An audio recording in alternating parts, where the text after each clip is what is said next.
ជំរាបសួរបងប្អូនទាំងអស់គ្នានៅក្នុងវីដេអូមួយនេះនាងខ្ញុំទទួលបាននៅផលិតផលខ្មែរមួយប្រភេទទៀតហើយមិនមែនមួយប្រភេទទេគឺមាន3ប្រភេទមកកាន់នាងខ្ញុំផ្ទាល់ដោយនៅក្នុងពេលវេលានេះនាងខ្ញុំទទួលផ្សព្វផ្សាយនៅផលិតផលរបស់ខ្មែរយើងដោយឥតគិតថ្លៃហើយអ្វីដែលសំខាន់ដោយនាងខ្ញុំនិយាយអញ្ចឹងអាចនិយាយបានថាជាគោលការណ៍ជាគោលបំណងមួយដែលនាងខ្ញុំចង់ជួយជ្រោមជ្រែងទៅដល់ផលិតផលខ្មែរដែលកំពុងតែប្រឹងស្វែងរកទីផ្សារទោះបីជាយ៉ាងណាក៏ដោយនាងខ្ញុំបានរំពឹងថាសម្លេងរបស់នាងខ្ញុំអាចជួយឲ្យផលិតផលរបស់យើងយ៉ាងហោចណាស់ក៏បានដឹងឮទៅដល់បងប្អូនអ្នកតាមដាននាងខ្ញុំទាំងអស់គ្នាផងដែរហើយអ្វីដែលសំខាន់ឥឡូវនេះនាងខ្ញុំទទួលបាននៅផលិតផលចាចំនួន3មុខហើយនៅក្នុងនេះគឺ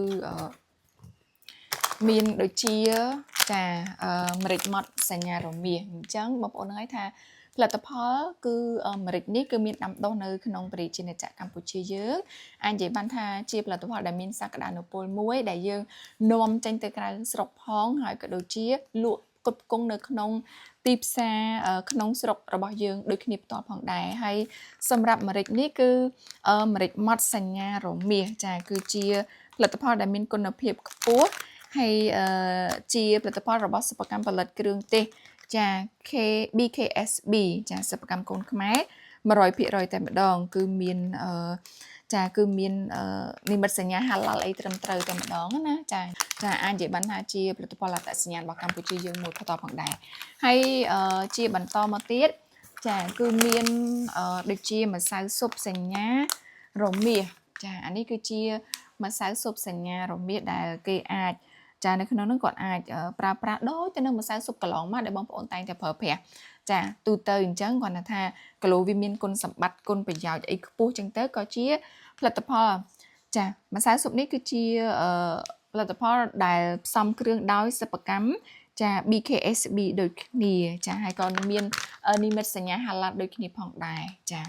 អរគុណច្រើនចានេះគឺជាផលិតផលរសជាតិសាច់មាន់ចាអរគុណហើយបន្ទាប់ពីផលិតផលម្សៅស៊ុបសញ្ញារមាសហើយចាសម្រាប់គាត់ក៏មានផ្ញើមកឲ្យនាងខ្ញុំនៅចាផលិតផលអំបិលម្រេចផងដែរអូអានេះគឺងាយស្រួលសម្រាប់អ្នកម៉ាក់សម័យថ្មីចាដែលគាត់មិនមានពេលវេលាច្រើនឬក៏គាត់រវល់ច្រើនហើយមួយវិញទៀតនឹកឃើញភ្លាមចង់ញ៉ាំភ្លាមគឺអាចយកមកលាយក្រូចឆ្មាញ់ញ៉ាំបានភ្លាមឲ្យអត់ចាំបាច់ពិបាកនៅក្នុងការលាយច្រើនមុខបញ្ចូលគ្នាទេអញ្ចឹងតកតងជាមួយនឹងប្រភេទចា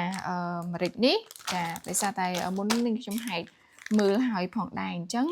អានេះគឺជាអំបិលម្រេចតែម្ដងបងប្អូនទាំងអស់គ្នាអញ្ចឹងវាងាយស្រួលមែនតើសម្រាប់អ្នកម៉ាក់សម័យថ្មីហើយនេះគឺជាផលិតផលរបស់ខ្មែរយើងសុទ្ធតែម្ដងដែលគាត់មានការផ្សំឡើងនៅសហគ្រាសរបស់គាត់ចាសិប្បកម្មរបស់គាត់នៅក្នុងស្រុកផ្ទាល់ចានៅលើទឹកដីកម្ពុជាយើងផ្ទាល់ដែលផ្ដល់ទៅដល់កម្លាំងពលកម្មផ្ដល់កម្លាំងការងារឲ្យប្រជាពលរដ្ឋនៅក្នុងតំបន់នៅក្នុងសហគមន៍គាត់មានការងារធ្វើបន្ថែមបន្ទាប់ពីបងប្អូនជួយគ្រប់គ្រងនៅផលិតផលរបស់គាត់ហើយផលិតផលនេះក៏មាននិមិត្តសញ្ញាហាឡាល់ដូចគ្នាផងដែរសម្រាប់សិប្បកម្ម BKSB នេះចាគាត់មានលក់ម្រេចដែលមានគុណភាពលេខ1ចាអរគុណច្រើនកុំភ្លេចជួយគ្រប់គ្រងទាំងអស់គ្នាហើយនៅក្នុងគោលបំណងដែលនាងខ្ញុំធ្វើនេះនាងខ្ញុំអាចនិយាយបានថាគេអត់បានជួលនាងខ្ញុំទេចាហើយសួរថាក្នុងមួយវីដេអូនេះនាងខ្ញុំគិតលុយពីគេប្រហែលក៏អត់មានគិតដែរអញ្ចឹងអរគុណច្រើនបងប្អូនទាំងអស់គ្នាសម្រាប់អ្នកដែលមានផលិតផលចាធ្វើដោយខ្លួនឯងក៏ដោយអត់ចាំបាច់ថាអូតតែមានកេរ្តិ៍ឈ្មោះល្បីផលិតផលនឹងមានទំហំធំក្រុមហ៊ុនសហគ្រាសធំអីចាប់បានផ្ញើឲ្យនាងខ្ញុំគឺអត់ទេធ្វើនៅតាមផ្ទះធ្វើដោយដៃចាក្នុងទំហំប៉ុណ្ណាក៏ដោយបន្តិចតួចក៏ដោយបងប្អូនផ្ញើមកចោលអត់អីទេនាងខ្ញុំស្ម័គ្រចិត្តនៅក្នុងការផ្សព្វផ្សាយជូនដើម្បីឲ្យអ្នកគ្រប់គ្រងរបស់នាងខ្ញុំមិនហ៊ានថាវាអាចហិតទៅដល់គោលដៅរីកទៅដល់គោលដៅណានោះទេប៉ុន្តែគ្រាន់តែមានបំណងថាជាសម្លេងតូចមួយចាជួយឲ្យអ្នកគ្រប់គ្រងរបស់នាងខ្ញុំទាំងប្រមាណគាត់បានដឹងថាផលិតផលខ្មែរមានអីខ្លះហើយកំពុងតែដាក់លក់នៅលើទីផ្សារហ្នឹងចឹងអរគុណបងប្អូនទាំងអស់គ្នាសម្រាប់ការគាំទ្រហើយកុំភ្លេចជួបគ្នានៅវីដេអូក្រោយបន្តទៀតជម្រាបលា